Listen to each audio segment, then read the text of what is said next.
সরকারি প্রাথমিক বিদ্যালয়ের সহকারী শিক্ষক ও নন ক্যাডার পদে নবনিয়োগপ্রাপ্ত ৪৫৫ জন শিক্ষার্থীদের সংবর্ধনা প্রদান করা হয়েছে।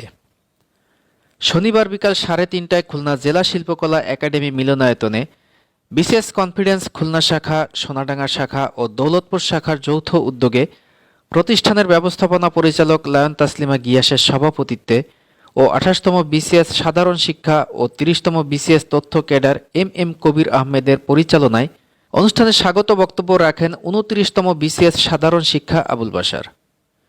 এ সময় বিশেষ অতিথি ছিলেন খুলনা বিশ্ববিদ্যালয়ের সিনেট অধ্যাপক আহমেদুল কবির চাইনিজ, সরকারি আজম খান কমার্স কলেজের সহযোগী অধ্যাপক যথাক্রমে মোহাম্মদ রুহুল আমিন, তারকচাঁদ ঢালী, সরকারি বিএল কলেজের সহযোগী অধ্যাপক ডক্টর মোহাম্মদ শামীম, বিসিএস কনফিডেন্সের উপব্যবস্থাপনা পরিচালক মোহাম্মদ জিয়াউল ইসলাম।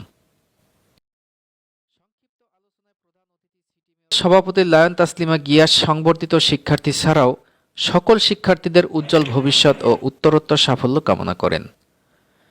সংবর্ধনা শেষে এক মনোজ্ঞ সাংস্কৃতিক অনুষ্ঠানের মাধ্যমে এর সমাপ্তি ঘটে।